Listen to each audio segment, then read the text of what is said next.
Hey, what's up, Journey Gang? Thank you so much for tuning back into the channel. If you're new here, welcome. My name is Life. On this channel, we bridge the gap between neuroscience and spirituality. We focus on how the mind works so we can create our own reality. Now, if that sounds like you'll get down, then you are in the right place. Hang out a while, subscribe, but only if you feel in the vibe. And then, of course, feel free to hit the like button, share, or comment on any videos that resonate with you. In today's video, this is a part 2 to the recent video we did on heart coherence. So we're still reading from chapter 7 of Dr. Joe Dispenza's Becoming Supernatural. Okay, so this is where we're getting this information from. So in the last video, we talked about brain and heart coherence and the importance of that. And today we're talking about the effects of chronic stress and how that affects the body. So again, chapter 7, the chapter is called Heart Coherence. When we live in a constant state of stress, our heart centers become incoherent, and this stifles your ability to create. In response to chaotic heart rhythms, the brain becomes very disintegrated and incoherent. If the parasympathetic nervous system is the brake and the sympathetic nervous system is the accelerator, when they are working in opposition, your body is receiving a message akin to stepping on the gas while your foot is on the brake. It doesn't take a significant amount of automotive knowledge to understand the ramifications of those opposing forces.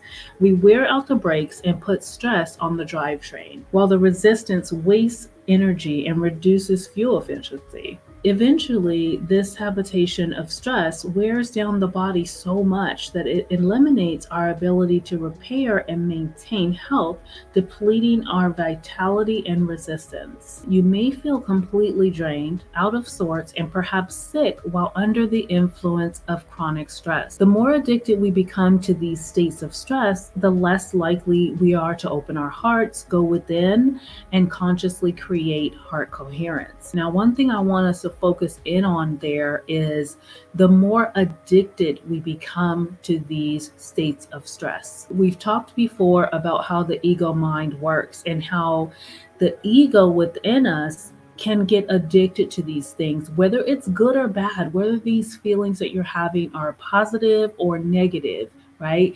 Your ego gets used to them. Your ego becomes addicted to them and it longs for that feeling, whether it feels good or not. If you're perpetually hooked into fight or flight state, even if there is no cougar in the bushes, you will be less likely to want to close your eyes and go within because you have to keep your attention on the perceived threat outside of you.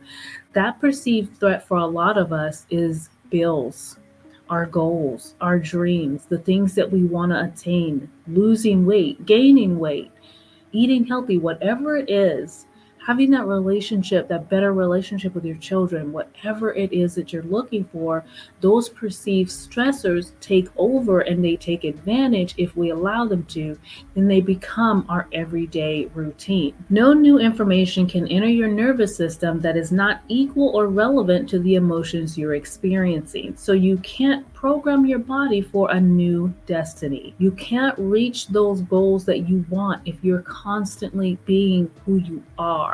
That's why Dr. Joe Dispenza always talks about going from someone to no one, because we get in these routines and we think that's just how I am. That's just something that's a part of me. This is what I have to do. This is what makes me up. But then we have goals and hopes and dreams. So it's like opposing forces. You can't stay the same and expect change. To put it simply, emotions and feelings originating in the heart play an important role in the way that we think, process information, feel, and understand the world and our place in it. Once the heart center is activated, it acts as an amplifier to jumpstart the brain.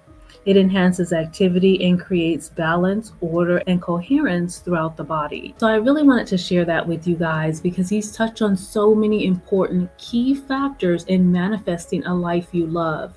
And that's what this channel is about. It's all about us taking responsibility and creating our own reality. And we have to understand things like this in order to really put these things into play. Because you can say, I am a millionaire, I am successful, all you want. But unless you get down to that subconscious mind, unless you are really and thoroughly convinced of it, it won't come to pass. Okay. So that's why we're not just talking about manifesting here on this channel. We're not just talking about spirituality. We're not just talking about mind science. We are bridging the gap between the two so that we can create with purpose. I love you guys so much. I'm thankful that you guys have watched this video all the way to the end. Please leave your comments down below. I love you all for no reason at all. I'll see you next time.